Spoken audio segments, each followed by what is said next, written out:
Hay una imagen que nadie que la vio jamás pudo borrar de su memoria. Es el 31 de marzo de 1995. En el cuarto 158 del Days Inn de Corpus Christi, Texas, una mujer de 23 años está tendida en el suelo del pasillo del hotel. Tiene puesta una chaqueta roja de satín. Su cabello negro cae sobre las baldosas. Hay sangre, mucha sangre, y hay un solo disparo.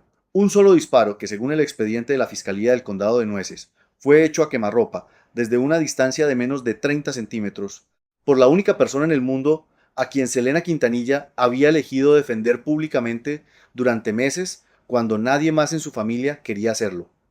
Esa mujer, Yolanda Saldívar, aún vive. Tiene 64 años, está en la unidad Mountain View de la prisión estatal de Texas, en Gainesville, y desde 1995 ha dicho solamente dos cosas que el mundo ha escuchado, que fue un accidente y que ella quería a Selena más que a nadie en el mundo. La familia Quintanilla ha dicho otra cosa, ha dicho casi nada. Y ese silencio que lleva 30 años acumulándose es exactamente de lo que trata este video. Hoy vas a descubrir cuatro cosas. Primero, la razón real por la que Abraham Quintanilla contrató a Yolanda Saldívar y qué rol cumplió en la empresa de Selena antes de convertirse en su asesina, incluyendo documentos de la investigación contable que la propia familia tardó meses en activar. Segundo, lo que ocurrió en los 10 días entre el 27 de marzo y el 31 de marzo de 1995, días que la narrativa oficial del caso resume en pocas líneas, pero que el expediente judicial detalla de una manera que cambia la comprensión de todo. Tercero, el papel de la familia Quintanilla en las semanas previas al crimen y las decisiones que se tomaron o que no se tomaron que pusieron a Selena sola frente a Yolanda Saldívar esa mañana de marzo. Y cuarto, la pregunta que 30 años después sigue sin respuesta oficial. ¿Qué sabía Selena exactamente cuando cruzó esa puerta del hotel y por qué fue de todas formas? Te voy a avisar cuando llegue cada una. Pero para entender todo esto, tienes que ir primero a donde empieza Selena, no a los escenarios, no a los premios Grammy, no a las portadas de revista. Tienes que ir a un barrio del sur de Texas donde nadie esperaba que pasara nada importante. Lake Jackson, Texas. 16 de abril de 1971. Es una ciudad pequeña en el condado de Brazoria, a unos 80 kilómetros al sur de Houston. No es un lugar que figure en mapas turísticos ni en guías de viaje.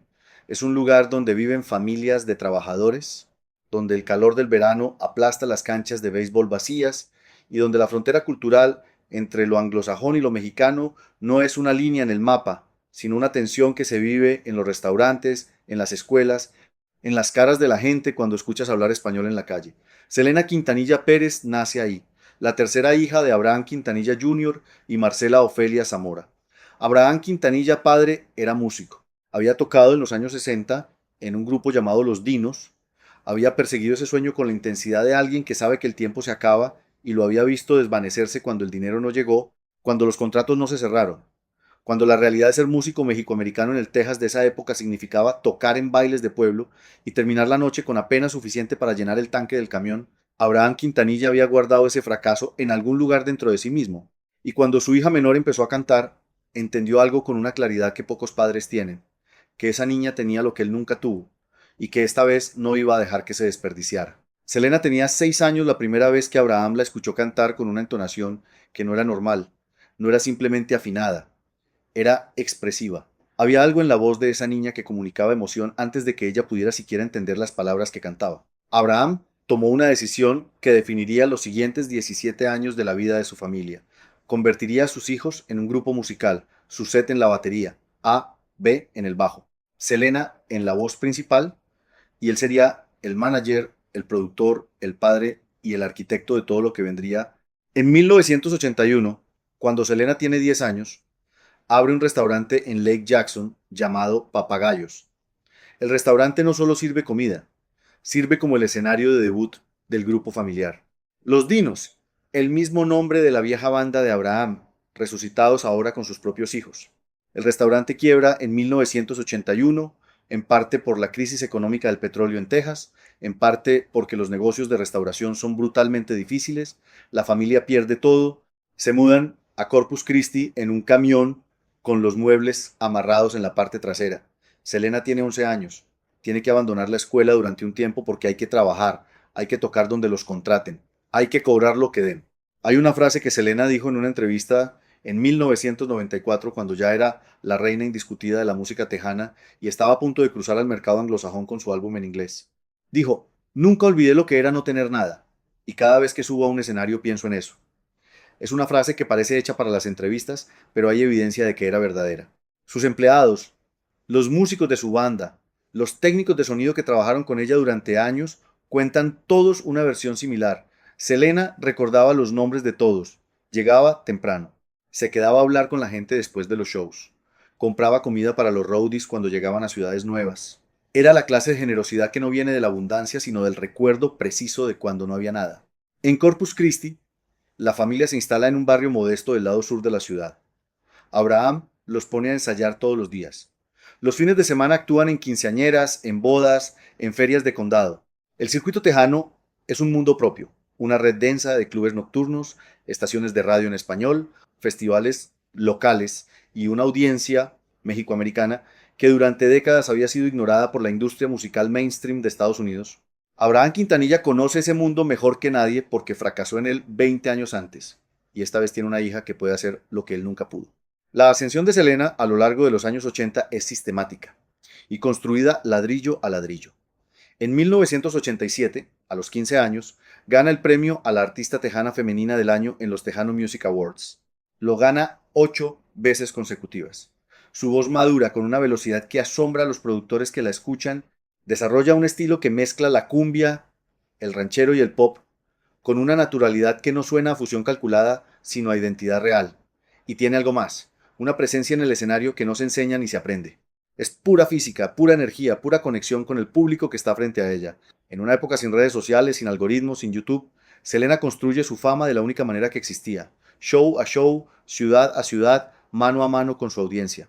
En 1989 conoce a Chris Pérez. Es el guitarrista que Abraham contrata para la banda, tiene 20 años, es flaco, callado, con una melena oscura y una manera de tocar la guitarra que combina el rock con el sonido tejano de una forma que nadie había intentado antes. Selena y Chris empiezan a hablar, empiezan a pasar tiempo juntos.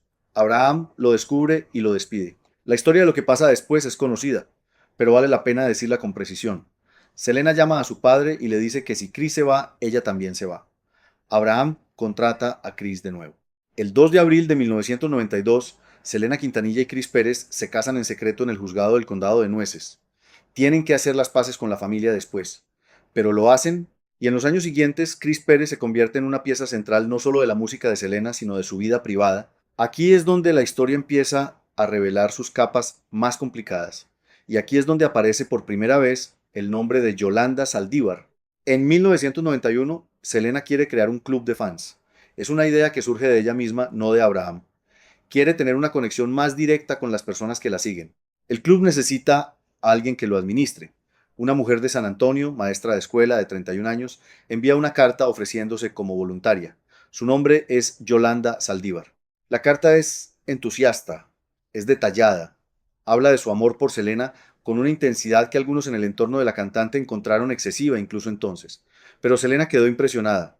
Y Abraham Quintanilla, que controlaba cada aspecto de la carrera de su hija, con una precisión que los que trabajaron con él describen como absoluta, dio su aprobación. Esto es lo primero que te prometí mostrar. En los años siguientes, Yolanda Saldívar pasa de administrar el club de fans a convertirse en la gerente de las boutiques Selena, tiendas de ropa que la cantante abrió en Corpus Christi y San Antonio. El salto en responsabilidad fue significativo. El club de fans requería organización. Las boutiques requerían manejo de efectivo, de inventario, de nómina, de cuentas con proveedores. Y en algún momento de 1994 empiezan a surgir señales de que algo no cuadra en los números. Diseñadores de ropa que trabajaban con las boutiques reportan a Abraham que Yolanda no estaba pagando las facturas. Empleadas de las tiendas se quejan de que el ambiente de trabajo era tenso, de que Yolanda era controladora e intimidante.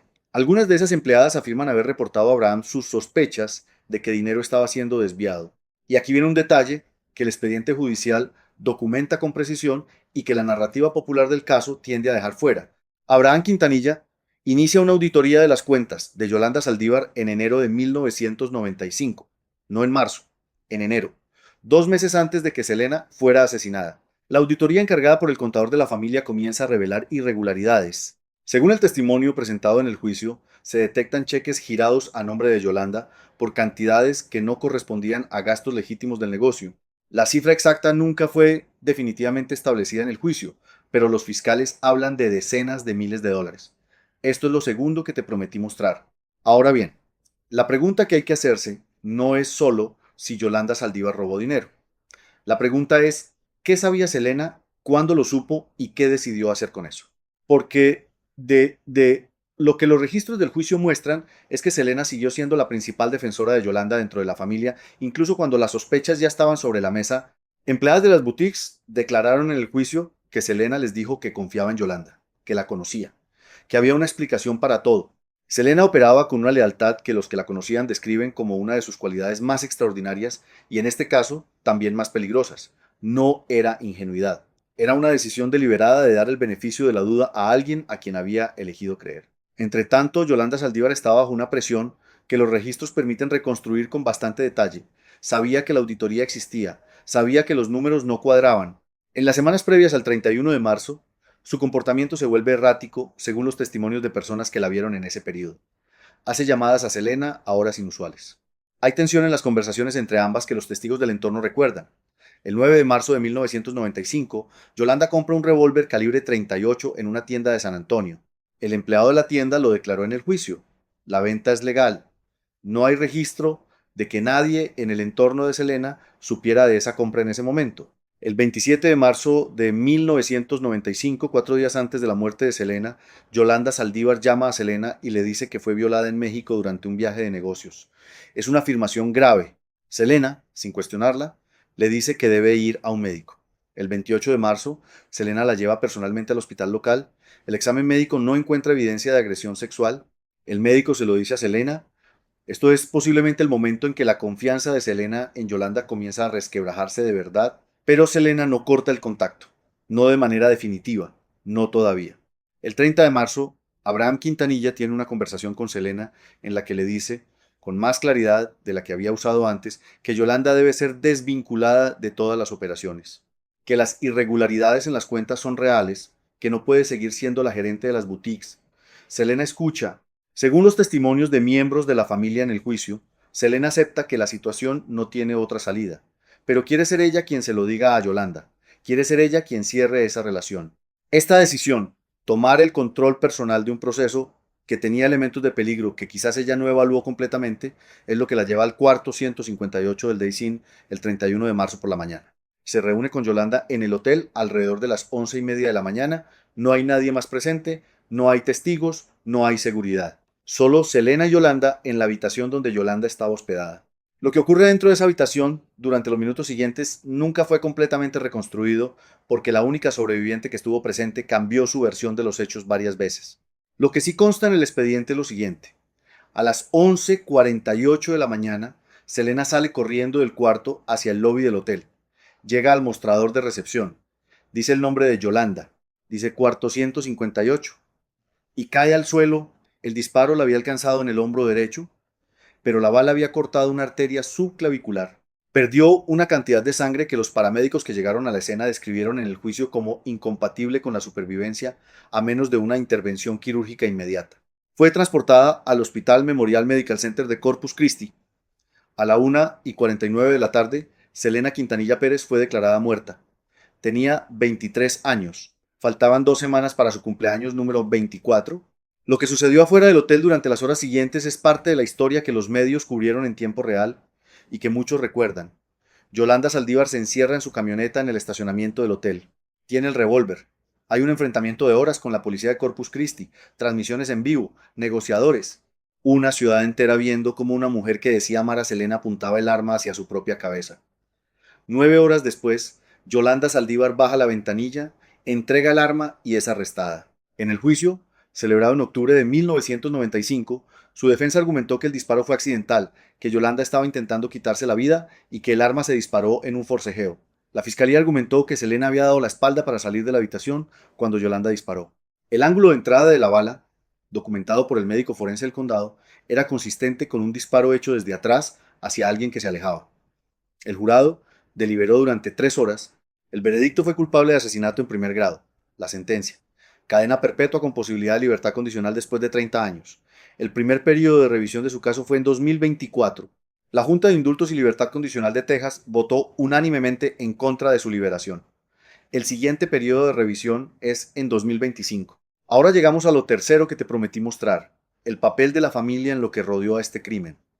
Y aquí la historia se complica de una manera que 30 años de narrativa popular han tendido a simplificar. Abraham Quintanilla ha construido durante 3 décadas una versión del legado de Selena que es meticulosa, controlada y, según muchos que estuvieron cerca del mundo de la cantante, incompleta. Ha protegido los derechos de imagen de Selena con una agresividad legal que es bien conocida en la industria. Ha supervisado cada documental, cada biopic, cada uso del nombre de su hija, con un nivel de control que algunas personas que trabajaron con él describen como excesivo y otras describen como la devoción de un padre que no puede soltar lo que perdió. La serie de Netflix de 2020 sobre la vida de Selena, producida con la participación de la familia, recibió críticas de fans y de personas cercanas a la cantante que señalaron que ciertos aspectos de la historia habían sido suavizados o directamente omitidos. ¿Qué aspectos? Varios. La tensión entre Selena y su padre sobre el control de su carrera en los años finales es uno. En 1994, Selena era indiscutiblemente la artista más importante del mundo tejano y estaba a punto de convertirse en algo más grande. La primera artista latina en encabezar el mercado anglófono con un álbum grabado en inglés. Era su carrera, era su voz. Y sin embargo, como decenas de personas que trabajaron con la familia durante esos años han documentado, Abraham Quintanilla tomaba todas las decisiones importantes: qué contratos firmar, qué entrevistas dar, qué imagen proyectar. Selena había comenzado a desarrollar sus propios proyectos, incluyendo las boutiques, con un nivel de autonomía que representaba su primera área de influencia verdaderamente propia. Las boutiques eran de ella y Yolanda Saldívar era su elección. El segundo aspecto tiene que ver con el tiempo. Si la familia sabía desde enero de 1995 que había irregularidades en las cuentas de Yolanda, ¿por qué tomó 2 meses confrontar la situación directamente? El expediente judicial ofrece algunos elementos de respuesta, pero no una respuesta completa. La auditoría contable estaba en proceso. Era necesario reunir documentación. Abraham quería estar seguro antes de actuar. Todo eso es comprensible. Pero en esos 2 meses, Yolanda Saldívar siguió teniendo acceso a Selena, siguió siendo, en los ojos del mundo, la persona de confianza más cercana a la cantante después de su familia y su marido, y siguió comprando tiempo. Hay una pregunta que Chris Pérez, el viudo de Selena, ha abordado en su libro y en algunas entrevistas a lo largo de los años, y que el fandom de Selena lleva décadas discutiendo. ¿Estaba Chris presente en las conversaciones familiares sobre Yolanda en las semanas previas a la muerte de Selena? La respuesta documentada es complicada. Chris y Abraham Quintanilla tuvieron una relación difícil desde el principio, tensionada por el hecho de que su matrimonio con Selena había sido secreto y por la dinámica de poder dentro de la familia. El libro de Chris Pérez, publicado en 2012, toca algunos de estos puntos, pero con la cautela de alguien que entiende perfectamente que cualquier cosa que diga sobre Abraham Quintanilla tendrá consecuencias. En ese libro, Chris escribe sobre sus propias sospechas sobre Yolanda, pero reconoce que no sabía el alcance de la situación financiera. Llegamos ahora a lo cuarto que te prometí mostrar, y es la pregunta que, en cierta forma, es la más importante de todas, aunque no tenga una respuesta definitiva. ¿Por qué fue Selena sola al hotel ese 31 de marzo?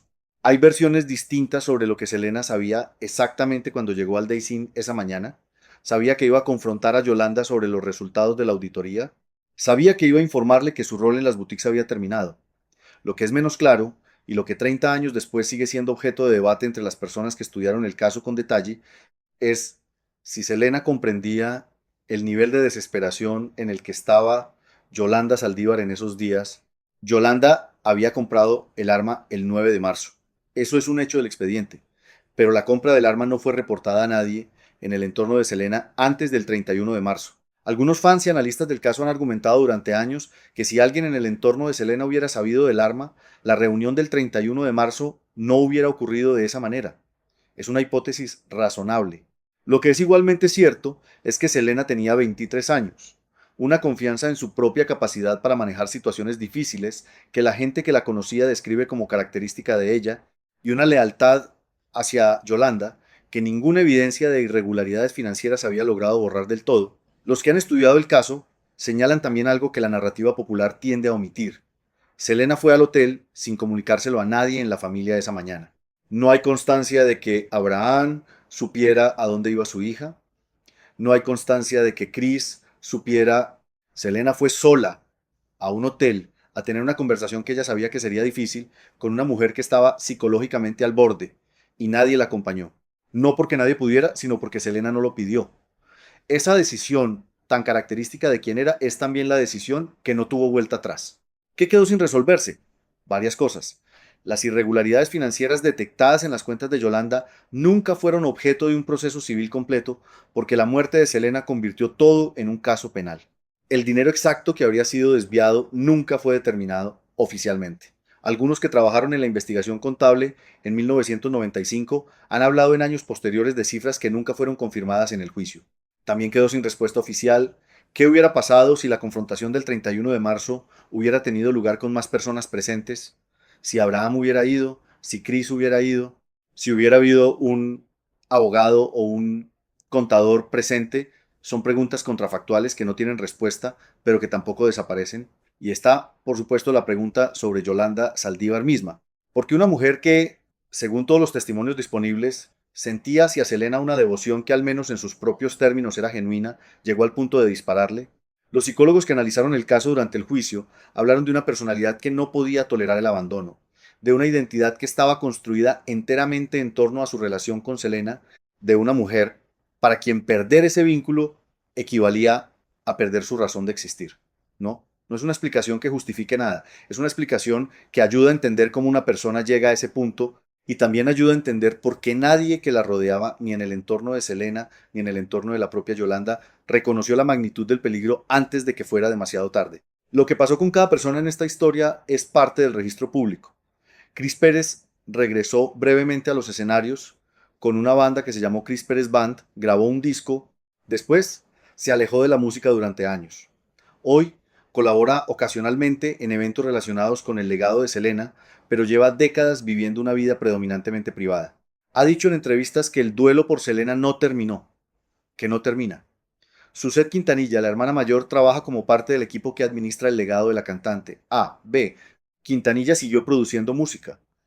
Abraham Quintanilla, que tiene más de 80 años, sigue siendo la figura central en el control de los derechos de imagen de Selena, un rol que ha ejercido con una consistencia que sus defensores interpretan como amor paternal y sus críticos interpretan como posesión. Las boutiques Selena cerraron después del crimen. El Museo Selena, en Corpus Christi, abre sus puertas todos los días y recibe visitantes de todo el mundo. Hay una estatua de bronce de Selena frente a la bahía de Corpus Christi. Fue inaugurada en 1997. La gente le deja flores. Yolanda Saldívar no ha concedido una entrevista en décadas. En las audiencias de libertad condicional, sus declaraciones son breves y consistentes con lo que dijo desde el principio, que fue un accidente, que no quería hacerle daño a Selena, que la amaba. La Junta de Libertad Condicional del Estado de Texas escuchó esas palabras en 2024 y votó unánimemente en contra de su liberación. La próxima oportunidad de revisión es en 2025. El legado de Selena Quintanilla no necesita defensa. Está en los números, en las canciones, en las 30 millones de personas que siguen sus cuentas en plataformas digitales más de 3 décadas después de su muerte. Está en el hecho de que sus álbumes siguen vendiéndose, que su nombre sigue siendo sinónimo de algo más que música, que su imagen sigue siendo la proyección de lo que significa ser mexicoamericana, orgullosa, visible, en un país que durante décadas intentó hacer invisible esa identidad. Nada de lo que ocurrió el 31 de marzo de 1995 le quita ni un centímetro a ese legado, pero el legado no responde a la pregunta. Y la pregunta es sencilla, aunque no tenga respuesta sencilla. 30 años después, cuando se miran todos los elementos del caso, con la distancia que da el tiempo, emerge una imagen que es más compleja que la del monstruo y la víctima. Hay una joven de 23 años que confió cuando tal vez no debía confiar, que fue sola cuando tal vez no debía ir sola, que cargó con una lealtad que nadie en su vida le pidió que cargara y que pagó el precio más alto posible por esa lealtad. Y hay un entorno familiar y profesional que supo durante semanas que algo grave estaba pasando y manejó esa situación con una velocidad y una comunicación que, vistas con los ojos de ahora, generan preguntas que nadie ha respondido completamente. La familia Quintanilla ha dicho durante 30 años que Yolanda Saldívar fue la única responsable de lo que pasó. Legalmente, eso es exacto, el juicio lo determinó, la sentencia lo confirmó, pero la historia, que es más grande que el derecho penal, incluye también las decisiones que se tomaron en los meses y semanas antes de que Selena entrara sola a ese hotel. Y esas decisiones pertenecen a más de una persona. Hay una imagen de Selena que elige para cerrar este video, no porque sea la más dramática, sino porque es la más honesta. es de 1994, un año antes de su muerte, durante un concierto en el Astrodome de Houston. 61.000 personas, el estadio está lleno.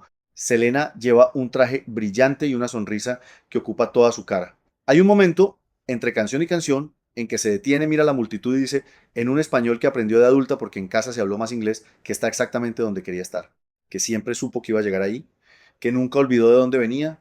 La pregunta que queda, 30 años después de esa tarde de marzo en Corpus Christi, no es quién disparó. Eso lo sabe todo el mundo. La pregunta es, ¿qué hubiera pasado si en alguno de los momentos previos alguien hubiera tomado una decisión distinta?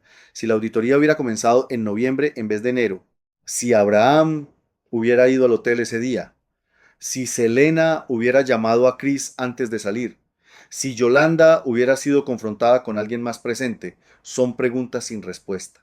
Pero son las preguntas que hacen que esta historia, a diferencia de tantas otras, no se pueda cerrar con comodidad. El cuarto 158 del Daisy ya no existe. El hotel fue demolido hace años. En el lugar donde estaba ahora hay una tienda de conveniencia. Pero la pregunta que empezó ahí sigue abierta. Y quizás lo más honesto que se puede decir es que seguirá abierta, porque las respuestas completas nunca llegaron y las personas que podrían darlas han elegido durante 30 años el silencio